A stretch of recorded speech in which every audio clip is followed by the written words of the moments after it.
ಲವಂಗ, ಗೋಡಂಬಿ, ದ್ರಾಕ್ಷಿ ಅದನ್ನೆಲ್ಲ ಬಾಯಲ್ಲಿ ಇಟ್ಕೊಳ್ಳಿ, ಈ ಮಂತ್ರ ಜಪ ಮಾಡಿ ವಶೀಕರಣ ಆಗುತ್ತೆ ಅಂತ ಹೇಳ್ತಾರಲ್ಲ, ಅದೆಲ್ಲ ಕೆಲಸ ಮಾಡುತ್ತೆ. ವಶೀಕರಣ ಅನ್ನುವಂಥ ಪದ್ಧತಿ ಬಹಳ ದೊಡ್ಡ ಶಾಸ್ತ್ರ. 100% ಅವ್ರಿಗೆ ರಿವರ್ಸ್ ಆಗುತ್ತೆ. ಪಾರ್ವತಿ ದೇವಿ ಕುಂತು ವಶೀಕರಣ ಪದ್ಧತಿಯಲ್ಲಿ ಅವರು ವಶ ಆಗಬೇಕು, ನನ್ನ ಒಲಿಬೇಕು ಅನ್ನುವಂಥ ಪದ್ಧತಿಯಲ್ಲಿ ಅನುಷ್ಠಾನ ಪದ್ಧತಿಯನ್ನು ಮಾಡಿದ್ದೆ ವಶೀಕರಣ ಪದ್ಧತಿ. ನಾನು ಇವಾಗ ಒಂದು ವಶೀಕರಣ ಕಲಿಬೇಕು ಅಂತಂದ್ರೆ ಅದು ಸಾಧ್ಯ. ಯಾವ ರಾಶಿ ಮತ್ತೆ ನಕ್ಷತ್ರದವರು ಈ ಒಂದು ತಂತ್ರದಲ್ಲಿ ಒಂದು ಪಾಂಡಿತ್ಯವನ್ನು ಪಡಿಬಹುದು. ವಶೀಕರಣದಲ್ಲಿ ಬಹಳಷ್ಟು ವಿಧಾನ ಇದೆ. ನಮ್ಮ ಮನೆಗೆ ಯಾರೋ ರಿಲೇಟಿವ್ ಬಂದ್ರು ಅಂತ ಅನ್ಕೊಂಡು ಅವರು ಏನಾದ್ರು ನಮ್ಮ ಮೇಲೆ ಇಂಡೈರೆಕ್ಟ್ ಆಗಿ ಏನಾದ್ರು ಪ್ರಯೋಗ ಮಾಡಕ್ ಬಂದಿದಾರ, ಅಥವಾ ನಮ್ಮ ಯಾವ್ಯಾವ ವಸ್ತುಗಳನ್ನ ಏನಾದ್ರು ತಗೊಂಡೋಗಿ ಏನಾದ್ರು ಮಾಡಿಸ್ಬೋದು ಅಂತ ಅನುಮಾನ ನಮಗಿದ್ದಾಗ ನಾವು ಹೇಗೆ ಹುಷಾರಾಗಿ ಸಂಸಾರ ಚೆನ್ನಾಗಿದ್ದಂತ ಸಂಸಾರ ಹೊಡೆದೋಗುತ್ತೆ. ವ್ಯಾಪಾರ ಮಾಡ್ತಾ ಇರ್ತಾರೆ, ಬಹಳ ಚೆನ್ನಾಗಿ ವ್ಯಾಪಾರ ಆಗಿರ್ತಾರೆ, ₹1 ಬೇಕಲ್ಲ, 10 ಜನ ಆಕರ್ಷಣೆ. ತಾಯಿ ಮಗ ಇಬ್ಬರೇ ಇರುವಂಥದ್ದು, ಮಗ ಬೆಳಿಬೇಕು, ಉದ್ಧಾರ ಆಗಬೇಕು ಅಂತ ಆಸೆ. ಅದು ಇರುವಂತ ಹಿತಶತ್ರುಗಳು ಆಸ್ತಿ ವಿಚಾರಕ್ಕೋಸ್ಕರ ಮಾಡಿದ್ದಾರೆ.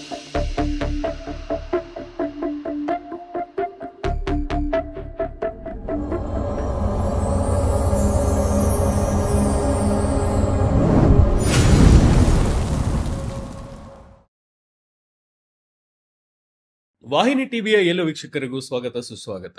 ನಾವು ನಮ್ಮ ಹಳೆಯ ಎಪಿಸೋಡ್ ಅಲ್ಲಿ ವಶೀಕರಣದ ಬಗ್ಗೆ ಮಾತಾಡಿದ್ವಿ. ಅಂಡ್ ಆ ವಶೀಕರಣದ ರಿಲೇಟೆಡ್ ಸಾಕಷ್ಟು ಕಮೆಂಟ್ಗಳು ಬಂದಿತ್ತು, ಸಾಕಷ್ಟು ಡೌಟ್ಗಳನ್ನು ಸಹ ಜನ ಕೇಳಿದ್ರು. ಸೊ ಅದರ ಒಂದು ಕಂಟಿನ್ಯೂಷನ್ ಭಾಗ ಈ ಒಂದು ಎಪಿಸೋಡ್ ಆಗಿರುತ್ತೆ. ಸೊ ಇವತ್ತು ವಶೀಕರಣದ ಬಗ್ಗೆ ಇನ್ನ ಹೆಚ್ಚು ನಮಗೆ ತಿಳಿಸ್ಕೊಡೋದಕ್ಕೆ ತಾಂತ್ರಿಕ ಮನೆತನದ ದೈವಜ್ಞ ತಾಂತ್ರಿಕ್ ಗಜೇಂದ್ರ ಜೋಶಿ ಅವರು ನಮ್ಮೊಟ್ಟಿಗಿದ್ದಾರೆ. ಗುರುಗಳೇ ನಮಸ್ತೆ. ನಮಸ್ಕಾರ. ಹೇಗಿದ್ದೀರಾ? ಚೆನ್ನಾಗಿದ್ದೀವಿ, ತಾವು? ಅದ್ಭುತವಾಗಿದ್ದೀನಿ ಗುರುಗಳೇ. ನಾವು ಲಾಸ್ಟ್ ಎಪಿಸೋಡ್ ಅಲ್ಲಿ ವಶೀಕರಣದ ಬಗ್ಗೆ ಮಾತಾಡಿದ್ವಿ. ಈ ಒಂದು ಎಪಿಸೋಡ್ ಅಲ್ಲಿ ಟು ಸ್ಟಾರ್ಟ್ ಆಫ್ ವಿತ್ ಈ ಕೆಲವೊಬ್ರು ಈ ಲವಂಗ, ಗೋಡಂಬಿ, ದ್ರಾಕ್ಷಿ ಅದನ್ನೆಲ್ಲ ಬಾಯಲ್ಲಿ ಇಟ್ಕೊಳ್ಳಿ, ಈ ಮಂತ್ರ ಜಪ ಮಾಡಿ ವಶೀಕರಣ ಆಗತ್ತೆ ಅಂತ ಹೇಳ್ತಾರಲ್ಲ, ಅದೆಲ್ಲ ಕೆಲಸ ಮಾಡತ್ತಾ ಅಂತ. ನೋಡಿ, ಅದೆಲ್ಲ ಆಗೋಗಿದ್ರೆ ಪ್ರಪಂಚದಲ್ಲಿ ಯಾರು ಬೇಕಾದ್ರೂ, ಹೇಗೆ ಬೇಕಾದ್ರೂ, ಯಾವ ರೀತಿಯಲ್ಲಿ ಬೇಕಾದ್ರೂ ಕೂಡ ವಶೀಕರಣ ಅನ್ನುವಂಥದ್ದು ಮಾಡುವುದಾಗಿತ್ತು. ಆದರೆ ವಶೀಕರಣ ಪದ್ಧತಿ, ಆ ಒಂದು ಅನುಷ್ಠಾನ, ಆ ತಂತ್ರವಿದ್ಯೆನೇ ಬೇರೆ ಲೆಕ್ಕಾಚಾರದಲ್ಲಿ ಇರುವಂಥದ್ದು. ಅದು ಸಣ್ಣ ವಿಚಾರದಲ್ಲಿ ಮಾಡುವಂಥದ್ದು. ಯಾರೋ ಹೇಳ್ತಾರಲ್ಲ ಹಾಗೆ ಯಾರಕ್ಕೆ ನಿಂಬೆಹಣ್ಣಿಂದ ಈ ಥರ ಮಾಡಿಬಿಡ್ತೀನಿ, ವಶೀಕರಣ ಮಾಡ್ತೀನಿ, ಅವ್ರ ಫೋಟೋ ಕಳಿಸಿ ಸಾಕು ನಾನು ಮಾಡಿಬಿಡ್ತೀನಿ ಆಯ್ತಾ. ಮತ್ತೇನೋ ಒಂದು ಬೇರೆ ಬೇರೆ ವಿಚಾರದಲ್ಲಿ ಯಾಲಕ್ಕಿಂದ ಈಗ ಯೂಟ್ಯೂಬಲ್ಲಿ, ಇನ್ಸ್ಟಾಗ್ರಾಮ್ ಅಲ್ಲೆಲ್ಲ ನೋಡ್ತಾ ಇರ್ತೀರ, ಇದೊಂದು ಸಣ್ಣ ಪ್ರಯೋಗ ಮಾಡಿಬಿಡಿ ಎಲ್ಲ ಆಗ್ಬಿಡುತ್ತೆ, ಇದೊಂದು ಮಾಡಿದ್ರೆ ಸಾಕು. ಎಲ್ಲಾನು ಬರೇ ಸುಳ್ಳು ಕಟ್ಟ ಕತೆ ಅದೆಲ್ಲ ಅಷ್ಟೇ. ಅದೆಲ್ಲ ನಂಬಿ ನೀವೇನಾದ್ರೂ ಹೋಗ್ತು ಅಂತ ಹೇಳಿದ್ರೆ ನೀವು ಸುಮ್ಮನೆ ಸಮಯ ವ್ಯರ್ಥ, ಹಣ ವ್ಯರ್ಥ, ವಿಚಾರ ವ್ಯರ್ಥ ಆಯ್ತಾ. ಅಂತಹ ವಿಚಾರಕ್ಕೆ ಯಾವುದೇ ಕಾರಣಕ್ಕೂ ಹೋಗ್ಬೇಡಿ. ವಶೀಕರಣ ಅನ್ನುವಂಥ ಪದ್ಧತಿ ಬಹಳ ದೊಡ್ಡ ಶಾಸ್ತ್ರ. ಅದು ಅದನ್ನ ಅಧ್ಯಯನ ಮಾಡಬೇಕು ಫಸ್ಟು. ಅದಾದ್ಮೇಲಿಂದ ಅದನ್ನ ಅನುಷ್ಠಾನ ಮಾಡಬೇಕು, ಕಲಿಬೇಕು. ಕಲಿತು ಅದನ್ನ ಅನುಷ್ಠಾನ ಮಾಡ್ಕೊಬೇಕು, ದೈವವನ್ನು ಸಿದ್ಧಿ ಮಾಡ್ಕೊಬೇಕು. ಅದಕ್ಕೆ ಆದಂತಹ ಯಕ್ಷಿಣಿಗಳು, ಯೋಗಿನಿಗಳು, ಅದಕ್ಕೆ ಆದಂತಹ ದೈವದ ಪದ್ಧತಿ ಅಂತ ಇರುತ್ತೆ. ಆ ಪದ್ಧತಿಯನ್ನು ಅನುಷ್ಠಾನ ಮಾಡ್ತಾ ಮಾಡ್ತಾ ಕೆಲವೊಂದು ನಿಯಮ ಅನುಷ್ಠಾನಗಳನ್ನ ಪಾಲನೆ ಮಾಡ್ಬೇಕಾಗತ್ತೆ ನಾವು. ಅದೆಲ್ಲ ಮಾಡಾದ್ಮೇಲೆ ವಶೀಕರಣ ಅನ್ನುವಂಥದ್ದು, ಆ ವಿದ್ಯೆ ಅನ್ನುವಂಥದ್ದು ಸಿದ್ಧ ಆಗುತ್ತೆ ನಮಗೆ. ಅವೇನೋ ಮಾಡ್ದೇನೆ ಕೇವಲ ಒಂದು ನಿಂಬೆಹಣ್ಣಿಂದ ಯಾವ್ದು ನೋಡದೆ ಮಾಡದೆ ವಿಚಾರ ಮಾಡಿದೆ ಅಂತ ಹೇಳಿದ್ರೆ ಖಂಡಿತವಾಗ್ಲೂ ಆಗೋದಿಲ್ಲ. ಗುರುಗಳ, ಈಗ ನಾವು ಸುಮಾರು ಸರಿ ಈ ಯೂಟ್ಯೂಬ್ ಅಲ್ಲಿ ಅಥವಾ ರೀಲ್ಸ್ ಅಲ್ಲಿ ನೋಡ್ತಾ ಇರ್ತೀವಿ, ಅವರೇ ಏನೋ ಮನೇಲಿ ಪ್ರಯೋಗ ಮಾಡಕ್ ಹೋಗೋದು, ಒಂದ್ ಫೋಟೋ ಇಟ್ಕೊಂಡ್ ಮಾಡೋದು, ಇಲ್ಲ ಯಾವ್ದೋ ಒಂದ್ ಸಿಕ್ಕಿದ ಮಂತ್ರನ ಯಾವ್ದೇ ರೀತಿ ಒಂದು ಗುರು ದೀಕ್ಷೆ ಇಲ್ದೇನೆ ಮಾಡಕ್ ಹೋಗೋದು. ಇದು ಅವ್ರಿಗೆ ನೆಗೆಟಿವ್ ವಾಪಸ್ ಹೊಡಿಬಹುದಾ? 100% ಅವ್ರಿಗೆ ರಿವರ್ಸ್ ಆಗುತ್ತೆ, ಆಗುವಂತ ಮೂಮೆಂಟು ಬರುತ್ತೆ. ಯಾಕೆಂತ ಹೇಳಿದ್ರೆ ಯಾವುದೇ ಒಂದು ವಿದ್ಯೆ ಆಗ್ಲಿ ಗುರುವಿನ ಮೂಲಕ ಇಲ್ದೇನೆ ಯಾವ್ದು ಕಲಿಯಕ್ ಸಾಧ್ಯನೇ ಇಲ್ಲ ಆಯ್ತಾ. ಫಸ್ಟ್ ಗುರುವಿನ ದೀಕ್ಷೆ, ಗುರು ಅನುಗ್ರಹ ಇದ್ರೇನೆ ಪ್ರತಿಯೊಂದು ವಿದ್ಯೆಗೂ ಕೂಡ ಕಲಿಯೋದಾಗುತ್ತೆ. ಈಗ ಉದಾಹರಣೆ ಒಂದು ಮಾತು ಹೇಳ್ತೀನಿ ಕೇಳಿ. ಈಗ ನೀವೊಂದು ಡ್ರೈವಿಂಗ್, ಈಗ ಯೂಟ್ಯೂಬ್ ಅಲ್ಲಿ ಡ್ರೈವಿಂಗ್ ಕಲಿಯಕ್ಕಾಗುತ್ತಾ? ನೋಡಿ ಇಲ್ಲ ಆಯ್ತಾ. ಈಗ ಒಂದು ವಿಡಿಯೋ ನೋಡಿ ಏನೋ ಒಂದು ಕಲಿಯಕ್ಕಾಗುತ್ತಾ? ಇಲ್ಲ. ಈಗ ಅಡಿಗೆ ಮನೆ ಕಲಿಯಕ್ಕಾಗುತ್ತಾ? ಇಲ್ಲ. ಅದಕ್ಕೆ ಆದಂತಹ ಗುರು ದೀಕ್ಷೆ, ಅದಕ್ಕೆ ಆದಂತ ಮಂತ್ರ ಇದೆ. ವಶೀಕರಣ ಪದ್ಧತಿ ಅನ್ನುವಂಥದ್ದು ಅಷ್ಟೇನೆ, ಎಲ್ಲರೂ ಕಲಿಯಬಹುದು, ಇಲ್ಲ ಅಂತಲ್ಲ. ಆದ್ರೆ ಅದಕ್ಕೆ ಆದಂತ ಮಂತ್ರ ದೀಕ್ಷೆ, ಯಂತ್ರ ದೀಕ್ಷೆ, ತಂತ್ರ ದೀಕ್ಷೆ ಅನ್ನುವಂತ ಕೆಲವೊಂದು ಪದ್ಧತಿಗಳಿರುತ್ತೆ, ಅನುಷ್ಠಾನಗಳಿರುತ್ತೆ. ದೈವವನ್ನು ಆರಾಧನೆ ಮಾಡಬೇಕು. ಕೆಲವೊಂದು ಇಷ್ಟು ದಿನಗಳ ಕಾಲ ಅಂತೇಳಿ ಅಷ್ಟು ವ್ರತ ನಿಯಮಗಳನ್ನ ಪಾಲನೆ ಮಾಡಬೇಕಾಗುತ್ತೆ. ಅದೆಲ್ಲ ಪರಿಪೂರ್ಣವಾಗಿ ನಾವು ಮಾಡಿದಾಗ್ಲೇನೆ ಸಿದ್ಧಿ ಆಗುವಂಥದ್ದು. ಓಕೆ ಗುರುಗಳೇ, ಇನ್ನ ಈ ತಂತ್ರ ವಿದ್ಯೆ ಅಂತ ಅನ್ನೋದು ವೇದಗಳಲ್ಲಿ ಯಾವ ಒಂದು ಅಧ್ಯಾಯಕ್ಕೆ ಬರುತ್ತೆ? ಆ ತಂತ್ರಶಾಸ್ತ್ರ ಅನ್ನೋದು ಹೇಗೆ ಅಂತ ಇದ್ರ ಇತಿಹಾಸ ತಂತ್ರಶಾಸ್ತ್ರ ಅನ್ನುವಂಥದ್ದು ಮೂಲತಃ ಇದೆಲ್ಲ ಪೂರ್ಣವಾಗಿ ನೋಡಿದಾಗ ನಮ್ಗೆ ಅಥರ್ವಣ ವೇದದಲ್ಲಿ ಬರುವಂಥದ್ದು. ಓಕೆ. ಅಥರ್ವ ವೇದದಲ್ಲಿ ಬರುವಂಥ ಕೆಲವೊಂದು ಕ್ಷುದ್ರ ಪ್ರಯೋಗಗಳು, ಕಾಂಡಗಳು ಬರುತ್ತೆ. ಅದರಲ್ಲಿ ಕೆಲವೊಂದು ಅನುಷ್ಠಾನಗಳು ಬರುತ್ತೆ, ಓಕೆ. ಕೆಲವೊಂದು ತಂತ್ರ ಪೂಜೆಗಳ ಅನುಷ್ಠಾನ ವಿಧಿವಿಧಾನ ಪೂಜಾ ಪದ್ಧತಿಗಳಂತ ಇರುತ್ತೆ. ನೋಡಿ, ಇದು ಮೂಲತಃ ವಶೀಕರಣ ಪದ್ಧತಿ ಅನ್ನುವಂಥದ್ದು ಅಥರ್ವಣ ವೇದದಲ್ಲಿ ಬರುವಂತಹ ಪದ್ಧತಿಗಳಾಗಿರುತ್ತೆ. ಕ್ಷುದ್ರ ಪದ್ಧತಿಗಳು. ಈಗ ಷಟ್ಕರ್ಮ ಪ್ರಯೋಗದಲ್ಲಿ ಸ್ತಂಭನ, ಮಾರಣ, ಉಚ್ಚಾಟನ, ವಶೀಕರಣ, ವಿದ್ವೇಷಣ, ಮೋಹನ ಅನ್ನುವಂಥ ಪದ್ಧತಿ ಇದೆ. ಈ ಪದ್ಧತಿಯಲ್ಲಿ ವಶೀಕರಣ ತಂತ್ರ ಅನ್ನುವಂಥದ್ದು ಬಹಳ ದೊಡ್ಡ ಮಟ್ಟದಲ್ಲಿರುವಂಥ ಸಾಧನೆ. ಈ ವಶೀಕರಣ ಪದ್ಧತಿ ಇದೆಲ್ಲ ಮೂಲತಃ ಸೃಷ್ಟಿಯಾಗಿದ್ದು ಹೇಗೆ ಅಂತ ಹೇಳಿದ್ರೆ ಶಿವ ಮತ್ತು ಪಾರ್ವತಿಯ ಒಂದು ಅನುಷ್ಠಾನಗಳಿಂದ. ಅಂದ್ರೆ ಮೂಲತಃ ಈಗ ನೋಡಿ, ಸತಿದೇವಿಯ ಹತ್ಯೆ ಆದಾಗ ಶಿವ ಅದೇ ನೋವಿಂದನೇ ಅವನು ಪೂರ್ಣ ದೀರ್ಘಕಾಲದವರೆಗೂ ಕೂಡ ತಪಸ್ಸಲ್ಲಿ ಕುಂತಿರ್ತಾನೆ. ಪಾರ್ವತಿ ದೇವಿ ಅವಾಗ ಆ ಶಿವನನ್ನು ಹೇಗಾದ್ರೂ ಮಾಡಿ ತಪಸ್ಸನ್ನು ಭಂಗ ಮಾಡಲೇಬೇಕಾಗಿರುತ್ತೆ. ಆ ಭಂಗ ಮಾಡುವಂತಹ ಕೆಲವೊಂದು ಅನುಷ್ಠಾನಗಳನ್ನ ಪಾರ್ವತಿ ದೇವಿ ಗೊತ್ತಿರೋದಿಲ್ಲ, ಏನ್ ಮಾಡಬೇಕು ಹೇಗಿಲ್ಲ ಅಂತ ಹೇಳಿ. ಆಗ ರತಿಮನ್ಮಥ ಅನ್ನುವಂಥದ್ದು ಶಿವನ ತಪಸ್ಸನ್ನ ಭಂಗ ಮಾಡ್ತಾರೆ. ತಪಸ್ಸನ್ನ ಭಂಗ ಮಾಡಿದಾಗ ಆಗ ಕಥೆ ನಿಮ್ಗೆ ಗೊತ್ತಿರುತ್ತೆ, ಆಯ್ತಾ. ಶಿವನ 3ನೇ ಕಣ್ಣಿಂದ ಮನ್ಮಥನ ವಧೆ ಆಗುತ್ತೆ, ಆಯ್ತಾ. ಅದೆಲ್ಲ ಆದಾಗ ನೆಕ್ಸ್ಟ್ ಶಿವನಿಗೆ ಆಕರ್ಷಣೆ ಆಗುತ್ತೆ ಪಾರ್ವತಿ ಮೇಲೆ. ಶಿವ ಪಾರ್ವತಿ ದೇವಿ ಅವಾಗ ಮಾಡಿದಂತಹ ಪೂಜಾ ಅನುಷ್ಠಾನವೇ ವಶೀಕರಣ ಪದ್ಧತಿ, ಆಯ್ತಾ. ಶಿವ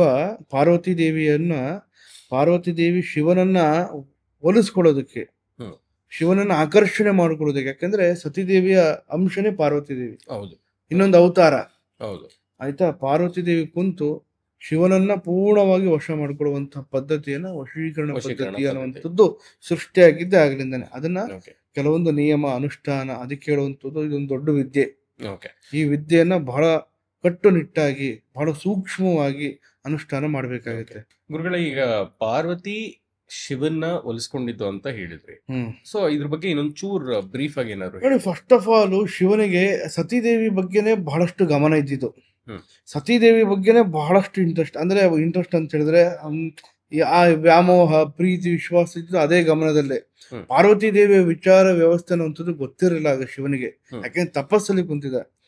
ಆಗ ಪಾರ್ವತಿ ದೇವಿ ಬಹಳಷ್ಟು ವಿಧಾನದಲ್ಲಿ ತಪಸ್ಸನ್ನು ಭಂಗ ಮಾಡಬೇಕು, ಹೇಗಾದ್ರೂ ಮಾಡಿ ಎಚ್ಚರಿಸಬೇಕು ಅನ್ನುವಂತಹ ಕೆಲವೊಂದು ವಿಚಾರಗಳನ್ನ, ಕೆಲವೊಂದು ಪ್ರಯೋಗಾದಿಗಳನ್ನ ಪಾರ್ವತಿ ದೇವಿ ಅವಾಗ ಶಿವನ ಮೇಲೆ ಮಾಡ್ತಾರೆ. ಸೊ ಪಾರ್ವತಿ ದೇವಿ ಬಂದು ಸತೀ ದೇವಿಯ ಇನ್ನೊಂದು ಅವತಾರ, ಮರುಜನ್ಮ ಅವತಾರ, ಮರುಜನ್ಮ ಪಡ್ಕೊಂಡಿತ್ತು. ಆಗ ಶಿವನಿಗೆ ಗೊತ್ತಿರೋದಿಲ್ಲ. ಆಗ ಪರಿಪೂರ್ಣವಾಗಿ ರತಿಮನ್ಮಥನನ್ನ ಬಿಡ್ತಾರೆ. ಆಗ ಶಿವನ ತಪಸ್ಸು ಭಂಗ ಆಗುತ್ತೆ. ರತಿಮನ್ಮಥ ಅನ್ನುವಂಥದ್ದು ಒಂದು ಕಾಮದ ಸಂಕೇತ. ಅದು ರತಿಮನ್ಮಥ ಅನ್ನುವಂಥದ್ದು ಒಂದು ಕಾಮದ ಸಂಕೇತ. ಆ ತಪಸ್ಸನ್ನ ಭಂಗ ಮಾಡ್ಬೇಕಾದ್ರೆ ಕೆಲವೊಂದು ಉದ್ರೇಕದಿಂದ, ಕೆಲವೊಂದು ವಿಚಾರದಿಂದ ಭಂಗ ಮಾಡ್ತಾರೆ. ಆಗ ತಪಸ್ಸನ್ನ ಭಂಗ ಮಾಡಿದಾಗ ಶಿವನ ತಪಸ್ಸು ಭಂಗ ಮಾಡಿದ್ದ ಒಂದು ಶಾಪಕ್ಕೋಸ್ಕರ ಮನ್ಮಥನ ವಧೆ ಆಗುತ್ತೆ. ಆಗ ಶಿವನಿಗೆ ಕೆಲವೊಂದು ಬದಲಾವಣೆಗಳಾಗುತ್ತೆ. ಆಗ ಅಂದ್ರೆ ಶಿವನಿಗೆ ಕೆಲವೊಂದು ಬದಲಾವಣೆಗಳಾಗಿ ಆಗ ಕೆಲವೊಂದು ಪ್ರಯೋಗಾದಿಗಳು. ಹಂಗ ಪಾರ್ವತಿ ದೇವಿ ಕುಂತು ವಶೀಕರಣ ಪದ್ಧತಿಯಲ್ಲಿ ಇವನು ವಶ ಆಗಬೇಕು, ನನ್ನ ಒಲಿಬೇಕು, ಅವನ ಮನಸ್ಸು ನನಗೆ ಒಲಿಬೇಕು ಅನ್ನುವಂಥ ಪದ್ಧತಿಯಲ್ಲಿ ಅನುಷ್ಠಾನ ಪದ್ಧತಿಯನ್ನು ಮಾಡಿದ್ದೆ ವಶೀಕರಣ ಪದ್ಧತಿ.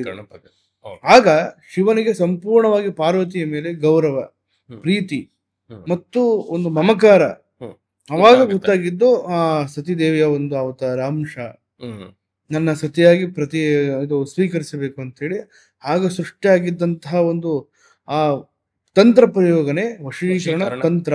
ಓಕೆ ಗುರುಗಳ, ಈಗ ಯಾರೋ ಒಬ್ಬ ಜನಸಾಮಾನ್ಯ ನಾನೇ ಅಂತ ಅನ್ಕೊಳ್ಳಿ, ನಾನು ಇವಾಗ ಒಂದು ವಶೀಕರಣ ಕಲಿಬೇಕು ಅಂತಂದ್ರೆ ಅದು ಸಾಧ್ಯನಾ? ಖಂಡಿತವಾಗಲೂ ಅದಕ್ಕೆ ಕೆಲವೊಂದು ರಾಶಿ, ನಕ್ಷತ್ರ ಮತ್ತು ಜನ್ಮ ಕುಂಡಲಿ ಆಧಾರವಾಗಿ ತಂತ್ರವಿದ್ಯೆಯನ್ನ ಕಲಿಬೇಕಾಗುತ್ತೆ. ಯಾರೋ ನಾನು ನಿಂತ ಜಾಗದಲ್ಲಿ ವಶೀಕರಣ ಕಲಿತೀನಿ, ಹೋಗೋರು ಬರೋರೆಲ್ಲ ವಶೀಕರಣ ಕಲಿತೀನಿ ಅಂದ್ರೆ ಆಗೋದಿಲ್ಲ. ಅದಕ್ಕೆ ಜನ್ಮ ಕುಂಡಲಿ, ಅವ್ರಿಗೆ ಅದ್ರ ಬಗ್ಗೆ ಆಧ್ಯಾತ್ಮಿಕ ಬಗ್ಗೆ ಸ್ವಲ್ಪ ಆಸಕ್ತಿ ಇರಬೇಕು. ಅವ್ರಿಗೆ ವೈರಾಗ್ಯದಲ್ಲಿ ಸ್ವಲ್ಪ ಆಸಕ್ತಿ ಇರಬೇಕಾಗುತ್ತೆ. ಕೆಲವೊಂದು ತಂತ್ರವಿದ್ಯೆಯಲ್ಲಿ ಆಸಕ್ತಿ ಇರಬೇಕು. ಅಂಥವರು ರಾಶಿ, ನಕ್ಷತ್ರ, ರವಿಸ್ಥಾನ, ಮಾತೃಸ್ಥಾನ ಮತ್ತು ಚಂದ್ರಸ್ಥಾನವನ್ನ ಕುಂಡಲಿಯಲ್ಲಿ ನೋಡಿ ಅನುಷ್ಠಾನ ಮಾಡಿ ಅಂಥವ್ರಿಗೆ ಈ ಪದ್ಧತಿಯ ಅನುಷ್ಠಾನ ಆಗುತ್ತಾ ಇಲ್ವಾ ಅನ್ನುವಂಥ ತಂತ್ರ ವಿದ್ಯೆಯಲ್ಲಿ ಕೆಲವೊಂದು ಶಾಸ್ತ್ರಗಳಿದೆ. ಓಕೆ ಅದ್ರ ಮೂಲಕ ನಾವು ಪರಿಗಣನೆ ಮಾಡ್ತೀವಿ ಅದನ್ನ. ಓಕೆ ಗುರುಗಳೇ, ನೀವು ನಿಮ್ಮ ಅನುಭವದ ಮೇಲೆ ಹ್ಮ್. ಯಾವ ರಾಶಿ ಮತ್ತೆ ನಕ್ಷತ್ರದವರು ಈ ಒಂದು ತಂತ್ರವಿದ್ಯೆಯಲ್ಲಿ ಒಂದು ಪಾಂಡಿತ್ಯವನ್ನು ಪಡಿಬಹುದು? ಇಂಥದ್ದೇ ರಾಶಿ ಇಂಥದ್ದೇ ನಕ್ಷತ್ರ ಅಂತಿಲ್ಲ. ಹ್ಮ್. ಎಲ್ಲರೂ ಬೇಕಾದ್ರೂ ಮಾಡೋದು. ಆದ್ರೆ ಜನ್ಮ ಕುಂಡಲಿ ಮೇಲೆ ಡಿಪೆಂಡ್ ಆಗ್ತದೆ, ಹ್ಮ್. ಜಾತಕದ ಮೇಲೆ ಡಿಪೆಂಡ್ ಆಗ್ತದೆ ಅದು. ಹ್ಮ್. ಇಂತಹದೇ ರಾಶಿ ಇಂಥದ್ದೇ ನಕ್ಷತ್ರ ಅಂತಿಲ್ಲ. ಹ್ಮ್. ಜನ್ಮ ನಕ್ಷತ್ರದ ಮೇಲೆ ರಾಹು ಮತ್ತು ಕೇತುವಿನ ಮೇಲೆ ಡಿಪೆಂಡ್ ಆಗ್ತಾ ಹೋಗುತ್ತದಲ್ಲ. ಅಂಥದ್ದೆಲ್ಲ ಜಾತಕ ನೋಡಿ ನಾವು ಲಗ್ನಾಧಾರಿತವಾಗಿ ಮತ್ತು ಲಗ್ನ ಸ್ಥಾನದ ಮೇಲೆ ನಾವು ನೋಡಿ ಹೇಳ್ತೀವಿ. ಓಕೆ ಗುರುಗಳೇ, ಈಗ ನಮ್ಮ ಮನೆಗೆ ಯಾರೊಬ್ರು ರಿಲೇಟಿವ್ ಬಂದ್ರು ಅಂತ ಅನ್ಕೊಳ್ಳಿ. ಗೃಹ ಪ್ರವೇಶ ಟೈಮಲ್ಲೋ ಇಲ್ಲ ಸುಮ್ನೆ ಒಂದ್ 2 ದಿನ ಇದ್ದೋಗ್ ಬರ್ತಾರೆ ಅಂತ ಅನ್ಕೊಳ್ಳಿ. ನಮಗ ಅವ್ರ ಬಗ್ಗೆ ಒಂದು ಅನುಮಾನ ಇರತ್ತೆ, ಏನೋ ಒಂದು ಗಟ್ ಫೀಲ್, ಇವರಿಂದ ನಮ್ಗೆ ಅಷ್ಟೊಂದೇನು ಒಳ್ಳೇದಾಗಿಲ್ಲ, ಬಟ್ ಒಂದ್ ಸ್ವಲ್ಪ ಹುಷಾರಾಗಿರೋಣ. At the same time relatives ಬೇಕಾಗಿರೋರು, ಹಿತಶತ್ರುಗಳು. ಸೊ ಅವ್ರ ಮನೇಲಿದ್ದಾಗ ಅವರು ಏನಾದ್ರು ನಮ್ಮ ಮೇಲೆ ಇಂಡೈರೆಕ್ಟ್ ಆಗಿ ಏನಾದ್ರು ಪ್ರಯೋಗ ಮಾಡಕ್ ಬಂದಿದಾರ, ಅಥವಾ ನಮ್ಮ ಯಾವ್ಯಾವ ವಸ್ತುಗಳನ್ನ ಏನಾದ್ರು ತಗೊಂಡೋಗಿ ಏನಾದ್ರು ಮಾಡಿಸ್ಬೋದ ಅಂತ ಅನುಮಾನ ನಮ್ಗಿದ್ದಾಗ ನಾವು ಹೇಗೆ ಹುಷಾರಾಗಿರ್ಬೋದು? ಮೊದಲು ಅಂಥವ್ರು ಬಂದಾಗ ಜಾಗೃತಿ ಆಗಿರ್ಲೇಬೇಕಾಗುತ್ತೆ. ಓಕೆ ಆಯ್ತಾ? ಫಸ್ಟು ಅಂಥವ್ರು ಏಂತಕ್ಕೆ ಬರ್ತಾ ಇದಾರೆ, ಅವ್ರ ಉದ್ದೇಶ ಏನು, ಪೂರ್ವಾಪರ ಏನು, ಆಯ್ತಾ? ಮುಂದೆ ಚೆನ್ನಾಗಿ ಮಾತಾಡ್ತಾ ಇರ್ತಾರೆ, ಬೆನ್ನ ಹಿಂದೆ ಚೂರಿ ಹಾಕುವಂತ ಕೆಲಸ ಮಾಡ್ತಾ ಇರ್ತಾರೆ. ಅಂಥವ್ರು ಮನೆ ಒಳಗಡೆ ಪ್ರವೇಶ ಮಾಡಿದಾಗ ಅವ್ರ ಸೂಕ್ಷ್ಮಾತಿ ಸೂಕ್ಷ್ಮ ವಿಚಾರಗಳನ್ನ ನಾವು ನೋಡ್ಬೇಕಾಗುತ್ತೆ. ಅಂದ್ರೆ ಯಾವ ರೀತಿಯ ಸೂಕ್ಷ್ಮ ವಿಚಾರಗಳು ನೋಡ್ಬೇಕಾಗುತ್ತೆ, ಅವ್ರ ಹಾವಭಾವ, ಅವರ ಬಿಹೇವಿಯರ್, ಅವ್ರೇನೋ ತಂದು ಹಾಕ್ತಾರ, ಮನೇಲಿ ಇರುವಂತ ವಸ್ತು ತಗೊಂಡು ಹೋಗ್ತಾರ, ಅಥವಾ ಅವರ ನೋಟ ಹೇಗಿರುತ್ತೆ, ಅವರು ಮಾತಾಡುವಂತ ಧಾಟಿ ಹೇಗಿರುತ್ತೆ, ಅದೆಲ್ಲನೂ ಕೂಡ ಪರಿಗಣನೆ. ಅಂಥವ್ರಿಂದ ಸ್ವಲ್ಪ ಹುಷಾರಾಗಿರ್ಬೇಕು. ಅಂಥವ್ರಿಗಿಂತ ನಿಮ್ಮ ಮನೆಯಲ್ಲಿ ಯಾವುದೇ ರೀತಿಯಾದಂಥ ಬಟ್ಟೆ ವಸ್ತುಗಳು ಕೆಲವೊಂದು ಅವೆಲ್ಲ ಯಾವುದೇ ಇರಬಹುದು, ಅದೆಲ್ಲ ಕೊಡಕ್ ಹೋಗ್ಬೇಡಿ. ಅಂಥದ್ರಿಂದ ಸ್ವಲ್ಪ ಅವಾಯ್ಡ್ ಆಗಿರಿ. ಯಾಕೆಂದ್ರೆ ಅವರೆಲ್ಲ ನಿಮ್ ಸುತ್ತಮುತ್ತ ನಿಮ್ ಸೂಕ್ಷ್ಮ ವಿಚಾರಗಳನ್ನ, ನೀವು ಹಾವಭಾವ ಮತ್ತು ನಿಮ್ಮ ಚಟುವಟಿಕೆಯನ್ನ ಬಹಳ ನೋಡ್ತಾ ಇರ್ತಾರೆ ಅಂಥವ್ರು. ಅಂಥವ್ರಿಂದ ಸ್ವಲ್ಪ ಗಮನ ಇರುವಂಥದ್ದು ಒಳ್ಳೇದು. ಓಕೆ ಗುರುಗಳ, ಈಗ ವಶೀಕರಣ ಅನ್ನೋದು ಕಡಲಾಚೆ, ಸಮುದ್ರದಾಚೆ. ಇವಾಗ ಬೆಂಗಳೂರಲ್ಲಿ ಕೂತ್ಕೊಂಡು ಯಾರೋ ನಿಮಗೆ ಅಮೆರಿಕದಿಂದ ಒಬ್ರು ಫೋನ್ ಮಾಡಿದ್ರು, ಇಲ್ಲ ಆಸ್ಟ್ರೇಲಿಯಾದಿಂದಾನೇ ಫೋನ್ ಮಾಡಿದ್ರು. ಸೊ ಬೆಂಗಳೂರಲ್ಲಿ ಇಟ್ಕೊಂಡು ಈ ಒಂದು ವಶೀಕರಣ ಪ್ರಯೋಗ ಮಾಡಿದ್ರೆ ಅಲ್ಲಿಯೂ ಕೆಲಸ, ಸಾಗರದ ಆಚೆಗೂ ಕೆಲಸ ಮಾಡತ್ತ ಅಲ್ಲ, ಎಲ್ಲಿದ್ರು ಕೂಡ ಕೆಲಸ ಮಾಡುತ್ತೆ. ಫಸ್ಟ್ ಆಫ್ ಆಲ್ ವಶೀಕರಣ ಪದ್ಧತಿ ಅನ್ನುವಂಥದ್ದು ಯಾರ ಮೇಲೆ ಒಂದು ಪ್ರಯೋಗ ಮಾಡುವಂಥದ್ದಲ್ಲ. ಕಂಡವರ ಮೇಲೆ, ಕಂಡ ಹುಡುಗಿ ಮೇಲೆ, ಕಂಡ ವಸ್ತುವಿನ ಮೇಲೆ ಪ್ರಯೋಗ ಮಾಡುವಂಥದ್ದು. ವಶೀಕರಣದಲ್ಲಿ ಬಹಳಷ್ಟು ವಿಧಾನ ಇದೆ. ಧನವಶ, ಲಕ್ಷ್ಮೀ ವಶ, ಕ್ಷೇತ್ರವಶ, ಬೇತಾಳ ವಶ, ಪಿಚಾಚಿ ವಶ ಮತ್ತು ದೈವ ವಶ. ಆಯ್ತಾ? ಇದೆಲ್ಲನೂ ಕೂಡ ಒಂದೊಂದು ಪದ್ಧತಿಯ ವಿಚಾರಗಳಿದೆ. ಅನುಷ್ಠಾನದಲ್ಲಿ ಯಾವ ಪದ್ಧತಿ ಆಗಬೇಕು, ಯಾವ ವಶ ಆಗಬೇಕು, ಆಯ್ತಾ, ಏನ್ ಅನುಷ್ಠಾನ ಮಾಡಬೇಕು ಅಂತ ವ್ಯಕ್ತಿಗಳಿಗೆ ಬಹಳ ಪರ್ಟಿಕ್ಯುಲರ್ ಒಂದು ಗುರಿ ಇರಬೇಕು. ಅವನಿಗೆ ಕರೆಕ್ಟಾಗಿ ನನಗೆ ಇದಾಗಬೇಕು ಅನ್ನೋಂಥ ವಿಚಾರ ಇರಬೇಕು. ನೋಡಿ, ತೊಂದರೆಗಳು ಅಂತ ಇರುತ್ತೆ, ಸಮಸ್ಯೆಗಳೇನಾಗಿರುತ್ತೆ. ಗಂಡ ಮನೆ ಬಿಟ್ಟು ಹೋಗಿರ್ತಾನೆ, ಹೆಂಡತಿ ಮನೆ ಬಿಟ್ಟು ಹೋಗಿರ್ತಾರೆ, ಅಥವಾ ಇಬ್ಬರಲ್ಲೂ ಕೂಡ ಕೆಲವೊಂದು ವೈಮನಸ್ಥಿತಿ ಅನ್ನುವಂಥದ್ದು ಸ್ಟಾರ್ಟ್ ಆಗ್ತಾ ಇರುತ್ತೆ. ಯಾರ್ದೋ ಹೇಳಿಕೆ ಮಾತು ಕೇಳ್ತಾ ಇರ್ತಾರೆ, ವಿಚಾರಗಳು ಸ್ಥಿರವಾಗಿರೋದಿಲ್ಲ. ಯಾವಾಗ ಇಬ್ಬರಲ್ಲೂ ಕೂಡ ಅಪನಂಬಿಕೆಗಳು ಸೃಷ್ಟಿ ಆಗ್ತಾ ಇರ್ತದೆ, ಈಗೋ ಅನ್ನುವಂಥದ್ದು ಜಾಸ್ತಿ ಆಗ್ತಾ ಇರುತ್ತೆ. ಇಂಥವ್ರಿಂದ ಏನಾಗುತ್ತೆ, ಸಂಸಾರ ಚೆನ್ನಾಗಿದ್ದಂತ ಸಂಸಾರ ಒಡೆದೋಗಿರುತ್ತೆ. ಅಂಥವ್ರಿಗೆ ಈ ಪದ್ಧತಿ ಮಾಡಬಹುದು. ಆಯ್ತಾ?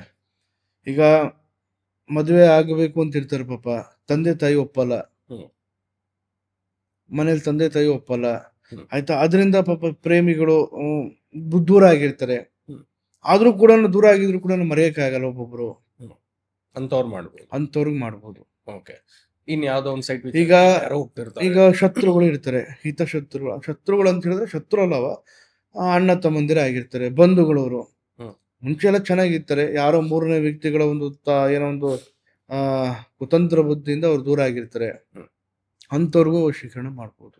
ಒಳ್ಳೇದಾಗ್ಲಿ, ಇವ್ ನನ್ನ ಹತ್ರ ಬರಬೇಕು, ಇವ್ ನಾನು ಮುಂಚೆ ಹೇಗಿದ್ದ ನನ್ನ ಹತ್ರ ಚೆನ್ನಾಗಿದ್ರೆ ಸಾಕು. ಸ್ನೇಹಿತರು, ಬಂಧು ಬಳಗದವರು ಚೆನ್ನಾಗಿದ್ರೆ ದುರಾಸೆಯಿಂದಲ್ಲ, ಒಳ್ಳೆ ಉದ್ದೇಶ ಅಂಥವ್ರಿಗೆ ಮಾಡ್ಬೋದು. ಈಗ ಬಡವರು ಇರ್ತಾರೆ, ಆಯ್ತಾ, ಪಾಪ ಅವ್ರಿಗೆ ಧನ ಆಕರ್ಷಣೆ ಆಗ್ತಾರೆ. ಎಷ್ಟೇ ದುಡಿದ್ರು ಕೂಡ ₹1 ಮಿಕ್ಕಲ್ಲ ಅವ್ರಿಗೆ. ವ್ಯಾಪಾರ ಮಾಡ್ತಾ ಇರ್ತಾರೆ, ಬಹಳ ಚೆನ್ನಾಗಿ ವ್ಯಾಪಾರ ಆಗಿರುತ್ತೆ ಅವ್ರಿಗೆ, ₹1 ಮಿಕ್ಕಲ್ಲ. ಅಂಥವ್ರಿಗೆ ಧನ ಆಕರ್ಷಣ, ಧನವಶ. ಆಯ್ತಾ? ಮತ್ತಿನ್ನೊಂದು, ಈಗ ವಿದ್ಯೆ ಕಲಿತಾ ಇರ್ತಾರೆ ಅಂಥವ್ರಿಗೆ ಈಗ ಯಕ್ಷಿಣೆ ಪ್ರಯೋಗ ಎಷ್ಟು ಮಾಡಿದ್ರು ಕೂಡ ಅಂಥವ್ರಿಗೆ ಏನೋ ವಶ ಆಗೋದಿಲ್ಲ. ಅಂಥವ್ರಿಗೆ ತಂತ್ರ ವಿಧಾನದಲ್ಲಿ ಬೇತಾಳ ವಶ, ಪ್ರೇತ ವಶ, ಇಂಥ ಪದ್ಧತಿಗಳು ಬೇರೆ ಬೇರೆ ಇದೆ. ಆ ಓಕೆ. ತಂತ್ರ ವಿದ್ಯೆಯಲ್ಲಿ. ಹ್ಮ್. ಮಾಮೂಲಿ ಸರ್ವೇ ಸಾಮಾನ್ಯವಾಗಿ ಸಾಮಾನ್ಯ ಜನರಿಗೆ ಇರುವಂತದ್ದು ಪದ್ಧತಿ, ಇಷ್ಟು ಪದ್ಧತಿ ಇರುತ್ತೆ. ಓಕೆ. ದೈವವಶ ಅನ್ನುವಂಥದ್ದು ದೈವದಲ್ಲಿ ಆರಾಧನೆ ಮಾಡುವಂಥವ್ರಿಗೆ, ಹ್ಮ್. ಆಯ್ತಾ, ದೇವಸ್ಥಾನದಲ್ಲಿ ಇರುವಂಥವ್ರಿಗೆ ಇಂಥದ್ದಕ್ಕೆ ದೈವವಶ ಅನ್ನುವಂಥ ಪದ್ಧತಿ ಇದೆ. ಓಕೆ. ಗುರುಗಳೀಗ ಬೇರೆ ಬೇರೆ ವಶೀಕರಣಕ್ಕೆ ಬೇರೆ ಬೇರೆ ಆದಂತಹ ಟೈಮ್ ಇರತ್ತಾ ಅಥವಾ ಹೇಗೆ ಅಂತ? ಇವಾಗ ಯಾರೋ ಒಬ್ರು ಇಲ್ಲ ನಮ್ಗೆ ಒಂದು ಧನವಶೀಕರಣ ಆಗ್ಬೇಕು, ಇಲ್ಲ ಒಂದು ಕ್ಷೇತ್ರವಶ ಆಗ್ಬೇಕು, ಇಲ್ಲ ಅಂತಂದ್ರೆ ಯಾರೋ ನಮ್ಮ ಸಂಬಂಧದಲ್ಲೇ ಯಾರೋ ಒಬ್ರು ನಮ್ ಜೊತೆ ತುಂಬಾ ಚೆನ್ನಾಗಿರ್ಬೇಕು ಅಂತ ಅಂದಾಗ ಟೈಮಿಂಗ್ಸ್ ಎಷ್ಟು ಟೈಮ್ ಬೇಕಾಗುತ್ತೆ? ಇದಕ್ಕೆ ಟೈಮಿಂಗ್ ಅಂತ ಏನಿಲ್ಲ, ಮಾಡುವಂಥ ಮುಹೂರ್ತದ ಮೇಲೆ ಹೋಗುತ್ತೆ. ಓಕೆ. ಆಯ್ತಾ, ಯಾವ ದೈವಜ್ಞ ಆಗಿರ್ಬೋದು ಅಥವಾ ಯಾವುದೇ ಒಂದು ತಂತ್ರಿಗಳಾಗಿರಬಹುದು, ಈ ಪೂಜೆಯನ್ನ ಮಾಡಬೇಕು ಅಂತ ಹೇಳಿದಾಗ, ವಶೀಕರಣ ಪದ್ಧತಿ ಪೂಜೆಗಳನ್ನ ಮಾಡಬೇಕು ಅಂತ ಹೇಳಿದಾಗ ಕೆಲವೊಂದು ನಕ್ಷತ್ರಗಳನ್ನು ನೋಡಬೇಕು. ಬಹಳ ಮುಖ್ಯವಾಗಿ ನಕ್ಷತ್ರಗಳನ್ನ ನೋಡಿ, ಹ್ಮ್. ಆಯ್ತಾ, ಮತ್ತೆ ಯಾವ ಪದ್ಧತಿಯಲ್ಲಿ ಪೂಜಾ ಅನುಷ್ಠಾನ ಮಾಡಬೇಕು ಅನ್ನುವಂಥದ್ದು ಪ್ರಶ್ನೆಗಳನ್ನ ನೋಡ್ಬೇಕಾಗತ್ತೆ. ಹ್ಮ್. ಮೊದಲು ಪ್ರಶ್ನೆಗಳನ್ನ ನೋಡಿ ಆಮೇಲಿಂದ ಈ ಪದ್ಧತಿ ಅನುಷ್ಠಾನ ಮಾಡಬೇಕು. ಓಕೆ.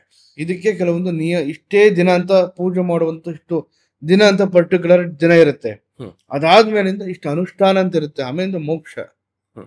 ದರ್ಪಣ ಪೂಜೆ ಅಂತ ಬರುತ್ತೆ. ಈ 3 ಪದ್ಧತಿಯನ್ನ ಮಾಡಿದಾಗ ಸಂಪೂರ್ಣ ಕಾರ್ಯಗತ ಆಗುತ್ತೆ. ಅದಕ್ಕೆ ಹೇಳುವಂಥದ್ದು ವಶೀಕರಣ ಅನ್ನುವಂಥ ಈ ಟಾಪಿಕ್ ಇದೆಯಲ್ಲ, ಬಹಳ ಅದ್ಭುತವಾಗಿರುವಂಥ ಟಾಪಿಕ್ ಇದು. ಓಕೆ. ಆಯ್ತಾ, ಎಷ್ಟು ಇವಾಗ ನೋಡಿ, ಮೊನ್ನೆ ರೀಸೆಂಟ್ ಆಗಿ ಒಂದು ಕ್ಲೈಂಟು, ಪಾಪ ಅವ್ರು ಇದ್ದಿದ್ದು ಬಹಳ ಹೀನಾಯ ಪರಿಸ್ಥಿತಿ. ಅವ್ರ ಫೋಟೋ ಕೂಡ ನನ್ನ ಹತ್ರ ಇದೆ, ಬೇಕಾದ್ರೆ ಕಳಿಸ್ಕೊಡ್ತೀನಿ ನಿಮ್ಗೆ ನೋಡಿ. ಹ್ಮ್. ಆರೋಗ್ಯ ಸಮಸ್ಯೆ ಎಷ್ಟು ಕಾಡ್ತಾ ಇತ್ತು ಅಂತ ಹೇಳಿದ್ರೆ, ಪಾಪ ಆ ವ್ಯಕ್ತಿ ಕಾಲುಗಳು ನೋಡಿದ್ರೆ ಭಯ ಆಗತ್ತೆ, ಆ ವ್ಯಕ್ತಿ ಆಕಾರ ನೋಡಿದ್ರೆ ಭಯ ಆಗತ್ತೆ. ಹ್ಮ್. ಡಾಕ್ಟರ್ ಹತ್ರ ಹೋಗ್ತಾರೆ, ಎಲ್ಲ ನಾರ್ಮಲ್ ಆಗಿದೆ, ಹ್ಮ್. ಎಲ್ಲ ಚೆನ್ನಾಗಿದೆ, ಹ್ಮ್. ಏನು ಪ್ರಾಬ್ಲಮ್ ಇಲ್ಲ ಅಂತ ಹೇಳ್ತಾರೆ. ಹ್ಮ್. ಸಣ್ಣ ಒಂದು ಫುಟೇಜ್ ತೋರಿಸ್ತೀನಿ ನಿಮಗೆ, ಅದು ನೋಡಿದ್ರೆ ಭಯ ಆಗುತ್ತೆ ನಿಮಗೆ. ಹ್ಮ್. ಅಂತಹ ವ್ಯಕ್ತಿ ಆ ವಿಚಾರ ಆಗಿತ್ತು ಅಂತ ಹೇಳಿದ್ರೆ ನಮಗೇನೆ ಅದು ನೋಡಿದ್ರೆ ಭಯ ಆಗುತ್ತೆ, ಏನಪ್ಪ ಇಂಥ ವಿಚಾರ ಆಗಿದೆ ಅಂತ ಹೇಳಿ. ಹ್ಮ್. ಎಲ್ಲ ನಾರ್ಮಲ್ ಆಗಿದೆ, ಹ್ಮ್. ಯಾವ ಶುಗರ್ ಇಲ್ಲ, ಯಾವ ಗ್ಯಾಂಗ್ರೀನ್ ಇಲ್ಲ, ಎಂಥದ್ದಿಲ್ಲ. ಹ್ಮ್. ಆದ್ರೆ ಆಗಿದ್ದಂಥದ್ದು ವಾಮಾಚಾರ ಪ್ರಯೋಗ.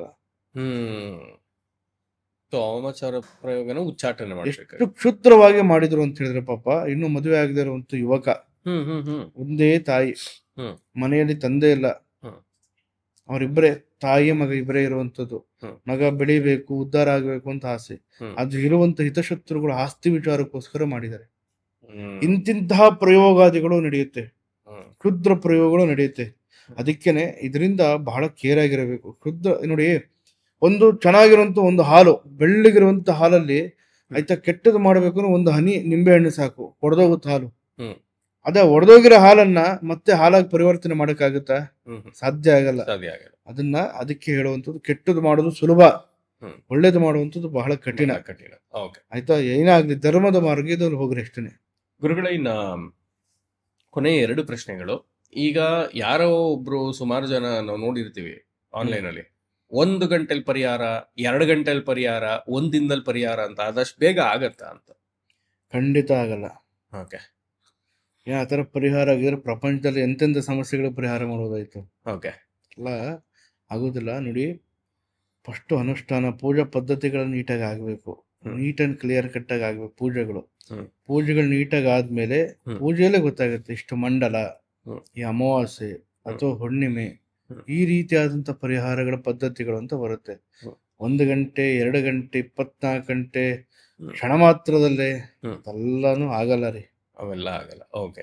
ಗುರುಗಳೇ, ಇನ್ನ ನಿಮ್ಮನ್ನ ಅಲ್ಲ, ಇದೆಲ್ಲ ನಾವು ಯಾವ ಕಾಲದಲ್ಲಿ ಇದೀವಿ ಅಂತ ಹೇಳಿದ್ರೆ, ಪದ್ಧತಿಗಳನ್ನ ಕರೆಕ್ಟಾಗಿ ಅನುಷ್ಠಾನ ಮಾಡಿ ಕೇಳಬೇಕು. ಹ್ಮ್. ಆಯ್ತಾ, ಅದನ್ನೆಲ್ಲ ನೋಡಿ ನೋಡಿ ಏನಾಗಿದೆ, ಜನಕ್ಕೆ ಮೈಂಡು ಪೂರ್ತಿ, ಆ ಮೈಂಡ್ ಸೆಟ್ ಅನ್ನುವಂಥದ್ದೇ ಪೂರ್ತಿ ಇದಾಗ್ಬಿಟ್ಟಿದೆ. ಸ್ವಭಾವನೇ ಕಳ್ಕೊಳ್ಳುವಂತ ಲೆಕ್ಕಾಚಾರಕ್ಕೆ ಹೋಗ್ತಾ ಇದೆ ಈಗ. ಓಕೆ. ಗುರುಗಳೇ, ಇನ್ನ ಒಂದು ಡೌಟ್ ಅಥವಾ ಪ್ರಶ್ನೆ ಏನಂತ ಅಂದ್ರೆ, ನಿಮ್ಮನ್ನ ಸಂಪರ್ಕಿಸೋದು ಹೇಗೆ? ಅದ್ರ ವಿಧಾನ ಹೇಗೆ? ಅಲ್ಲ, ನಮ್ಮ ನಂಬರ್ ಇದೆ ಕೆಳಗಡೆ, ನಮ್ಮ ನಂಬರ್ ಕೊಟ್ಟಿದ್ದೀವಿ. ಆ ನಂಬರ್ಗೆ ಫೋನ್ ಮಾಡಿ ಮೊದಲು ಅವರ ಡೀಟೇಲ್ಸ್ ಅನ್ನುವಂಥದ್ದನ್ನ ನಮ್ಗೆ ಕಳಿಸ್ಬೇಕಾಗುತ್ತೆ. ನಾವು ಮೊದಲು ಪ್ರಶ್ನೆ ಹಾಕಿ ನೋಡ್ತೀವಿ. ಅವ್ರಿಗೆ ಮೇಜರ್ ಆಗಿ ನಮಗೆ ಭೇಟಿ ಮಾಡುವಂಥ ವಿಚಾರ ನಮ್ಮಲ್ಲಿದ್ದರೆ ನಮ್ಮ ಅಡ್ರೆಸ್ ಕಳಿಸ್ತೀವಿ, ಲೊಕೇಶನ್ ಕಳಿಸ್ತೀವಿ, ಅಲ್ಲಿ ಬಂದು ಭೇಟಿ ಆಗ್ಬೋದು. ಮನೆ ಅಡ್ರೆಸ್ ಅಥವಾ ಲೊಕೇಶನ್ನೇ ಕಳಿಸ್ತೀವಿ, ಮನೆ ಅಡ್ರೆಸ್ಗೆ ಬಂದು ಭೇಟಿ ಆಗ್ಬೋದು. ಇಲ್ಲ ಅಂತ ಹೇಳಿದ್ರೆ ನಾವು ಫೋನಲ್ಲೇ ಹೇಳ್ತೀವಿ. ಓಕೆ. ಗುರುಗಳೇ, ಇನ್ನ ಮುಂದಿನ ವಿಡಿಯೋಲಿ ನಾವು ಕಾಶ್ಮೋರ ಪ್ರಯೋಗ ಬಗ್ಗೆ ಮಾತಾಡೋಣ. ಸೊ ಎಲ್ಲ ವೀಕ್ಷಕರಿಗೂ, ಇನ್ನ ನೀವು ನಮ್ಮ ವಾಹಿನಿ ಟಿವಿನ ಸಬ್ಸ್ಕ್ರೈಬ್ ಮಾಡಲಿಲ್ಲ ಅಂತಂದ್ರೆ ಈ ಕೂಡಲೇ ಸಬ್ಸ್ಕ್ರೈಬ್ ಮಾಡಿ. ಮುಂದಿನ ವಿಡಿಯೋಲಿ ನಾವು ಕಾಶ್ಮೋರ ಪ್ರಯೋಗದ ಬಗ್ಗೆ ಮಾತಾಡ್ತೀವಿ. ಸಿಗೋಣ. ನಮಸ್ಕಾರ.